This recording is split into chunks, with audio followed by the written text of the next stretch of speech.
Hello, Jack. Welcome to Bragg. First, I want you to introduce yourself and your organization, please. I am Jacka Khalila, working with the Jerusalem Legal Aid and the Human Rights Center, a Palestinian organization that its interest to provide legal representation for Palestinians whom their rights are being violated by the Israeli occupation, and also providing legal services for Palestinians whom their rights are being violated by the Palestinian authorities, such as political arrest, termination from the public job, cancelling the local elections in 2009. All of those we do work, but my work with JLAC is concentrating on the Jerusalem situation and providing legal representation, legal aid for Palestinians whom are living in the city of Jerusalem. What does your organization do? Can you give some specific examples of what you, on your daily basis, work and your organization? Within JLAC, we do many things, and for instance, in Jerusalem, you know, there is the revocation of residency rights. There is demolition houses in East Jerusalem. Families, they will face problems in registering their children. So usually we are having lawyers that will represent those affected people, the beneficiaries, in front of the Israeli legal system. We have also cases that is related for the detention of the Palestinian bodies because they are accused that they have been affiliating with some attacks against Israelis, so that as a collective punishment for the Palestinian after his death is to keep the body unburied. If we are recalling the Antigona, which was like a Greek old story, that it was that the Antigona was looking to bury her brother. And right now we are Palestinians, after 3,000 years, we are looking to bury our children. Israeli authorities are still capturing more than 300 bodies that some of them are buried within the cemetery, number of cemeteries, but we are talking about more than 19 bodies that they are still captured and not buried till this moment. What we call this is a collective punishment, not only for the Palestinian that they have been killed by the Israel, also for the families. The families are not being able to bury their beloved children, and they are still mourning and being very sad about this. This is one of the things that really we are working on, not only legal aspects, also within some campaigns that in order like putting a pressure on the international level, since that Israel should be obeying the international law and some respect to human dignity and release the bodies to the Palestinians.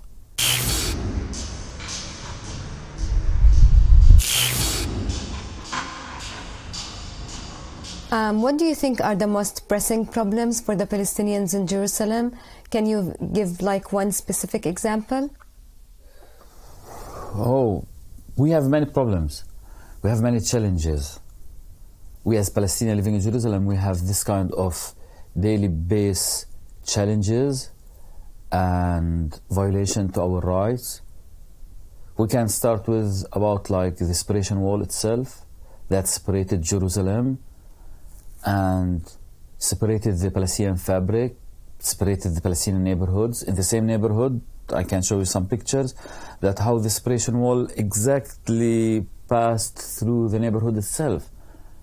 And when we are talking about this issue, I'd recall some families were obliged to leave their own houses, their own properties, because they want to come and live within the Jerusalem people. This one of the issues, which is the separation wall, but on the other hand, we have the revocation of residency rights.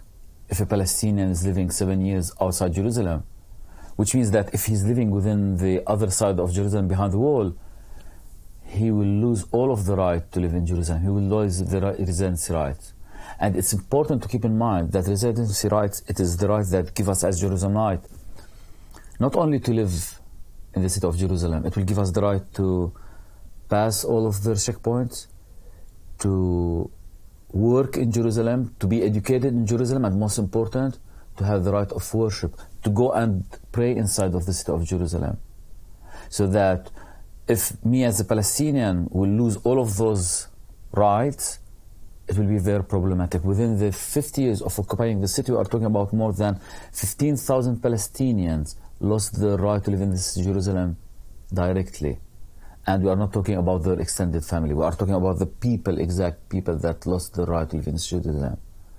Another challenge, if a Palestinian in Jerusalem wants to get married to a West Banker or from Gaza, I guess it's very difficult, but from West Bank, they have this kind of the family unification regulations. They will not be able that both spouses will be living inside the city of Jerusalem. It's not a case of very difficult. It's illegal. Why? If the husband is a West Banker, they should wait till that they reach 35 years old. If the wife is a West Banker, they have to wait till that she is 25, and both the family, they can come and live in Jerusalem. And they will not have like a residential status, the spouse who's a West Banker. No. The case that he will have like a special permit that he can stay with his spouse. And most important, most difficult issue is their children. When we are talking about that, those children, that if one of their parents is a West Banker, they have to approve that they are living inside Jerusalem in order to be registered. We have noticed as our organization, like having different requests to the Minister of Interior, we have noticed that there are almost 7,800 unregistered children that they are waiting till now to be registered. Those children, they will not be able to have any medical care. They will not be able to travel through the checkpoints. They will not be able to be educated in the city of Jerusalem. So that it is a very important challenge, or actually a very big challenge for the children, for the family, for anybody who's looking forward to get married to a West Banker. This is when we are talking about the civil rights. On the other hand, we have problems with house demolition issues. We have documented that within the previous 7 years, we are talking more than 650 houses were demolished in the city of Jerusalem. Had left more than 1,200 people being displaced. Most of those are children. In Jerusalem, really, it's very difficult to build a house. Can you give us like one specific example of a family that you're working with, a story of a family or so on? Many stories, many families, many problems. I can start with my sister's case. She's married to a West Banker, and she was not able to not only register her child, Kamule, she was also not able to live inside the city of Jerusalem because her husband is a West Banker. So that at the beginning she moved to Beit Jala to live, which is a West Bank, and then after that, exactly, he was 35. They were running in order to the Ministry of Interior, and we have represented them in order to be able to live inside of the city of Jerusalem.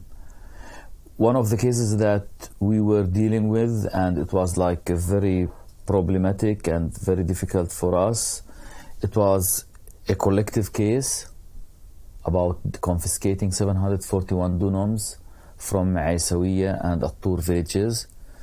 And within this case, we are talking about that it is the only left area for Aisawiya and Attur to expand, to have like housing and buildings. And the Israeli authorities thought that, okay, those piece of lands, we are not going to use them for housing for Palestinians. What they were planning, and actually what is the plan? To make it a national park. And when we are saying about a national park, it is totally racist, because when they are national, it means that Israelis, Palestinians, will not be able to use it. We as a legal aid organization, we represented more than 600 Palestinians whom directly and indirectly affected by this confiscation. And also we were able to freeze this plan for almost 2 years because we went to the Israeli courts calling to translate the documents that it was in Hebrew. And at the end of the day, our organization was obliged to pay a kind of a fine, or actually court fees, that was unfortunately a huge burden on our organization. And then we went to the Supreme Court in order calling that they should translate those documents. It is like 35 pages. And unfortunately also the Supreme Court wasn't fair with the Palestinians, and they did not recognize Arabic as an official language. This is the situation in Jerusalem, and those like some of the cases that we do represent. I want to ask you, so every male after the age of 35 registering do get a permit to stay in Jerusalem or an ID, or not everyone who registers? No, it is actually, we are not talking about registering any Palestinian. We are talking only if it is a family, that if the West Banker, he's going to get married to a Palestinian woman from Jerusalem, he will be eligible to apply for a family unification. That the family unification in 2003, it was frozen. What the Israeli alternative they gave us as Palestinians is only to have this kind of a permit. This permit that allows us to live in the city of Jerusalem. And recently like 2 years ago, they approved, or like, okay, if you are having this permit, you can work in Jerusalem. Previously, the permit to live with your spouse will not give you the right to work, so that you have to go back to West Bank to work there and come to Jerusalem to stay with your spouse or with your family.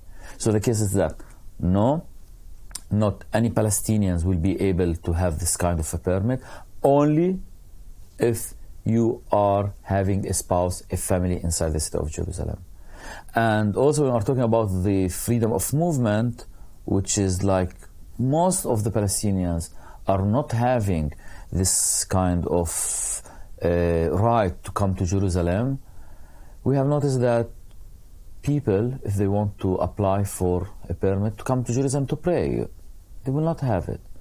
Only if you are having like a specific goal in Jerusalem, like to be medicated, if you want to have like medical treatment in Al-Maqasid or St. Joseph or St. John hospitals, they might give you. And if you are like an activist, you will be dreaming to have a permit to come to the city of Jerusalem, even like to be medicated.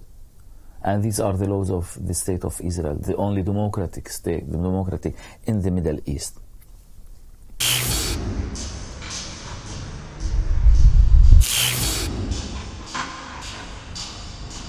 You have mentioned before in your lecture that the Palestinians are forced to build houses without permits. So why do they build houses without permits, and what are the consequences of that? Yes, it's important. Yeah, it's an important question. Why? Because when we are talking about the house demolition issue in Jerusalem, it is really, we as Jerusalem, we have this kind of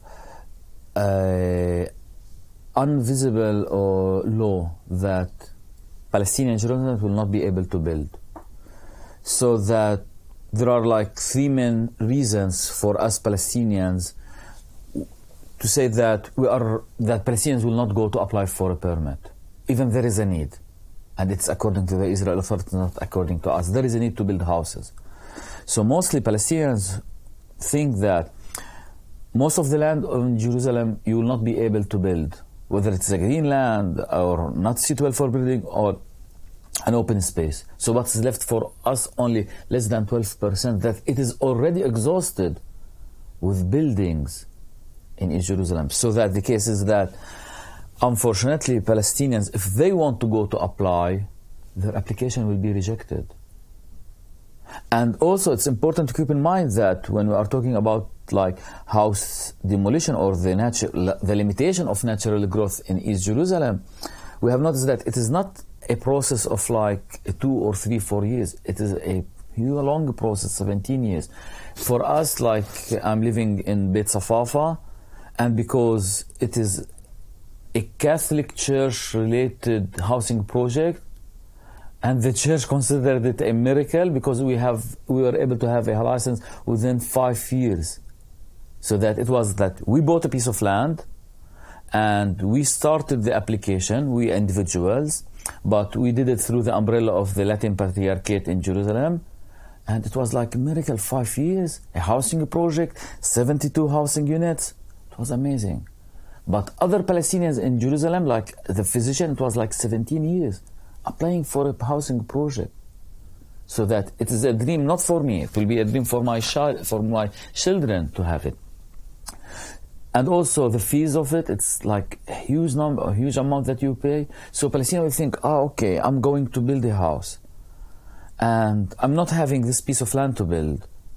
I will make an annexation, like a small roof on the roof, and he will start going to the municipality who wants to expand. After 3-4 years, all the time he will be rejected. At the end of the day, what shall we do? It's a case that the Palestinians are obliged to build without a permit. And this led that, as I mentioned yesterday in the lecture, it's 28% of the housing units in Jerusalem are considered illegal, according to a special United Nations report. And also, it's more important to keep in mind that the Palestinians whom are building illegal houses in East Jerusalem, many of them, to tell you the truth, and we haven't tackled it yesterday, they are obliged to demolish their houses by their hands. It's the case that Palestinians, when they are facing those high amounts of fines, and also a long process within the Israeli legal system, that we as an organization, we do provide this. And we have cases that they went like more 7 and 8 and 9 years in front of the local affairs court. And at the end of the day, it is that a Palestinian, because he have to pay high amounts of fines, he will have to go to the courts. Sometimes, not sometimes, many times, he will be put in jail as a family, Rabb al-Usra, as a father. He will go to the jail so that the family will be left without anyone who will support it. They will demolish the house by their hands. And this is affecting psychologically, this is affecting Palestinians in the socially, and it is dramatically for the family itself, for the children. You have also mentioned before that many of the families that their house get demolished, they go and live with the extended family. Are they licensed to make renovations to houses in some areas? Renovation, wow, renovation in the old city, I think mostly it is not that much applied. And to tell you the truth, it is not easy to renovate a house, and we have noticed that like many organizations that are interested, Palestinian organizations that interest to maintain the Palestinian heritage in the old city of Jerusalem, as they want to make this renovation, it's a long process and it's very difficult. So that when we are talking about renovation in the old city of Jerusalem, it's almost forbidden, and it's a long process. We have noticed like some houses in the old city of Jerusalem, nearby As-Saraya, that the Israeli authorities put that this building is not suitable for living. Neither the Israeli Archaeological Department architect is going to support or maintaining it. And if a Palestinian organization will come that, we are looking to renovate it, to support it, to like putting iron, putting things, it will not be accepted. It mostly will be rejected. So that renovation, it's not something easy. Even also, when I'm talking about like one of the neighbors of my parents, that their house was demolished by, annexation was demolished by the Israeli authorities, they received a fine, not only because they did illegally building, but they received a fine because also all of the or the cost of the bulldozers, the cost of the security forces, the cost of police who came in order to make the demolition. And also, recently I have noticed that 6 months ago, they received a fine because all of the rubbish that was left behind as a result of the demolition order, that, oh, look, this is not nice. It's very bad. You have to clean it. And because they are not cleaning it, they received a fine.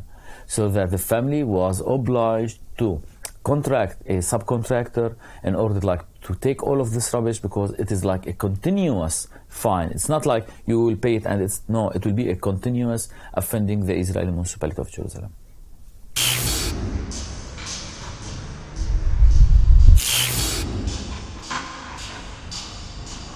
Do you think that Israeli and Palestinian citizens are not equal in Jerusalem? And what are the main inequalities? According to the Israeli law, they should be equal, according to the law. But in practice, no, they are not. And how we can see it? You can see it obviously if you visit East Jerusalem and you can go to the west side of Jerusalem. One of the cases that our organization adopted 5 years ago, was like the Kufar Aqab rubbish. The municipality itself is responsible, as all the municipalities all over the world, to collect the garbage. And we have noticed that this very simple right, this very simple responsibility of the municipality, it's not making it in East Jerusalem, in Kufar Aqab. We approach the municipality, we approach the courts, and at the end of the day, they oblige the municipality to increase their budget.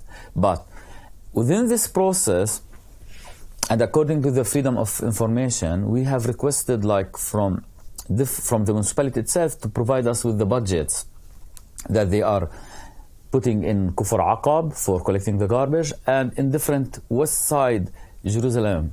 And for us, this amount that they are putting in East Jerusalem, especially in Kufar Aqab, it is less than the quarter, and it's like per capita. It's not like only because of the area, per capita, than any of the neighborhoods that is in the West Jerusalem. Another thing, according to the freedom of information, we have requested to know what are the green areas, the gardens in East Jerusalem and West Jerusalem. And it was obvious that within West Jerusalem, or in East Jerusalem, we are talking about 3 main open municipality gardens that open for everybody. While in West Jerusalem, each neighborhood, there should be 3 different gardens, playgrounds for the children, and open space. And one of the things that it was making us feeling very pity and very sorrow, that as the municipality provide us with the gardens and the open spaces and playgrounds in the east side of Jerusalem, they provided us with the playgrounds of the schools. Not only the schools that they are run by the municipality, but the private schools. And we said, how come that those private schools that you are considering, it's not related to you? How come you are saying that this playground that is owned privately, you say it's open for public? So that, because they want to make it little bit equal, so that they say that, okay, we have those and those playgrounds that are related to the schools. And when we have reviewed the report of the West Jerusalem, they are not mentioning any schools. They are mentioning only the gardens and playgrounds for children. This is showing us how much this kind of discrimination. Also, I think it's worth to mention when we are talking about the inequality, it's not only about budget, it's not about cleaning, or the inequality itself with the residents and citizens. We as Jerusalem, we are considered residents of the city of Jerusalem, while the Israelis are citizens. So, one of the cases that recently, because on the 30th of October there is the municipality elections all over Israel. So a Palestinian living in East Jerusalem without having Israeli citizenship, will not be able to run for the candidate for the mayor of Jerusalem. We are against it. We as Palestinians, we do not encourage, we do not have like telling people to go to vote even, not to run. But Israeli law, they are prohibiting Palestinians to run for the presidency of mayor of Jerusalem. Why? Because you are a second class residence inside of the city of Jerusalem. Today in the morning, and it was like shared indifferently, the Israeli authorities, the Israeli police, attacked some Coptic priests nearby the Church of the Holy Sepulchre. Why? Because they were moving around within, like it is a special spiritual ceremony, and they do not want them to go outside or like walking within the area in the Holy Sepulchre, and they were attacked. And they actually arrested the priest in a very inhuman way.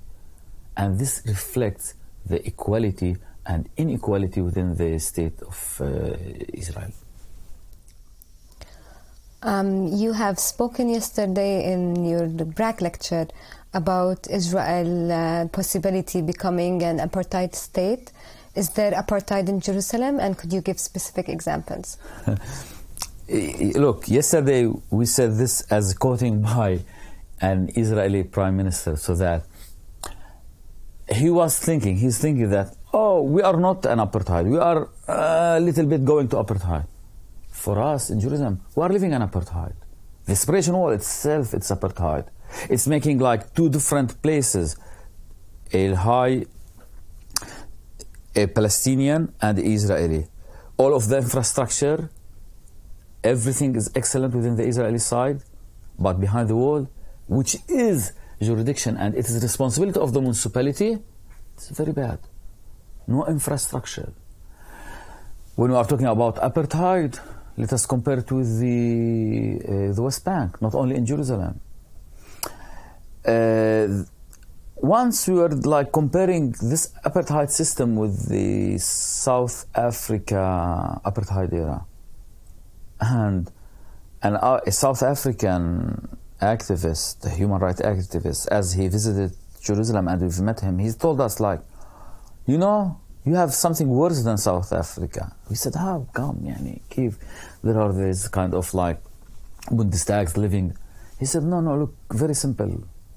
In South Africa, there were like roads and places for like the road system and transportation. And it was obvious that there is a kind of that within the public transportation, there are like two different.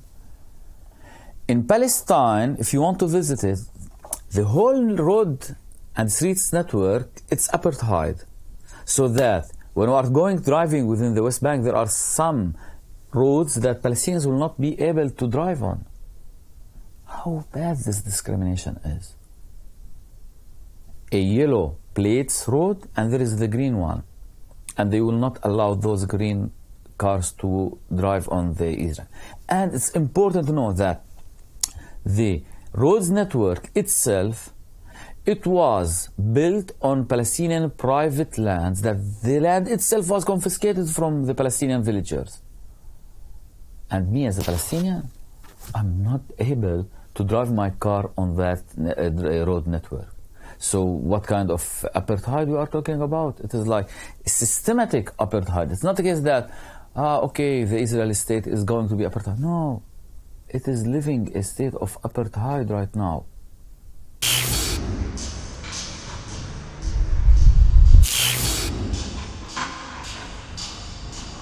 So the last question, do you have hopes for the future? How do you see your future in Jerusalem? And what do you think of the so-called one-state solution? Wow. I think this is a really a personal question that I will put my own overview about it, my own thoughts, and I'm not going to talk about like our organization. We believe first that there should be peace. This is important. And we should live peacefully as Palestinians. When we are talking about the right of living in Jerusalem, it's not a case of Jerusalemites. For me, a Palestinian who is from Gaza, from Hebron, from Galilee, he has the right, or she has the right to come and live inside the city of Jerusalem. From Haifa, from Safad, from Nazareth, this is the right. But right now, we are not able to live within this. For me, it's important to have this kind of final state, that Palestine, Jerusalem will be open for everybody. Everybody can come and live in this city.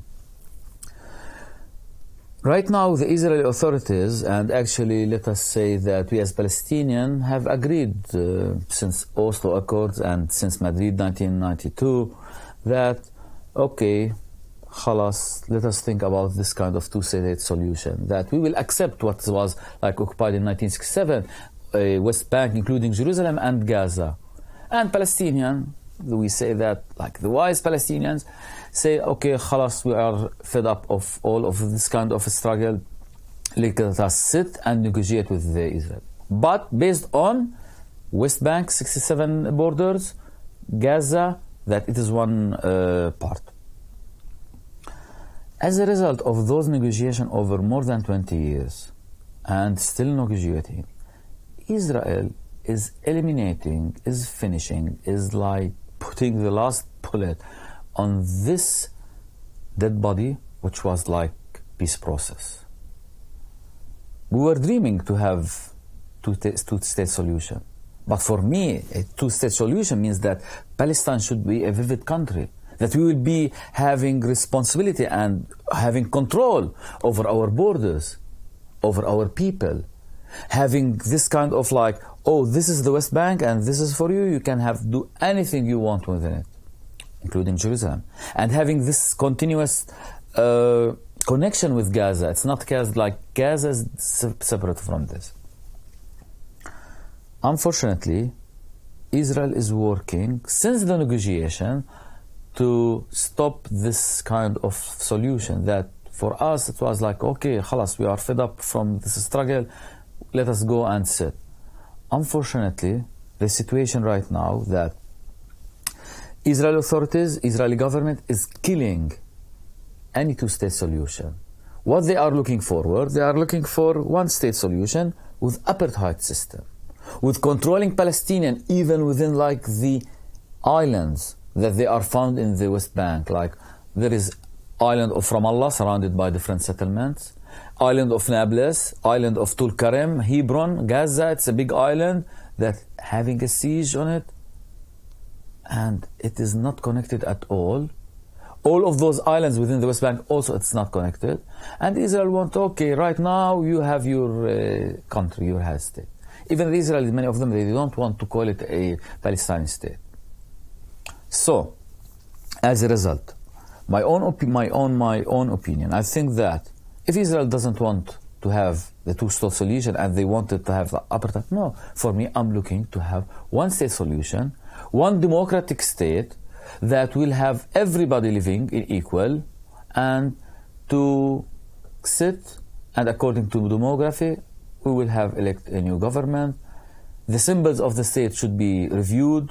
Actually, not reviewed. It should be changed. Like, will not be acceptable like the state of Israel or the symbol of the menorah. No, it will be like one state, democratic. It should be like the solution, having one democratic state for everybody living in it. Do you have any hopes for this happening, or? Maybe not with like the coming 50 years for me, or maybe my children will have the privilege to live in peace and in a Palestine state.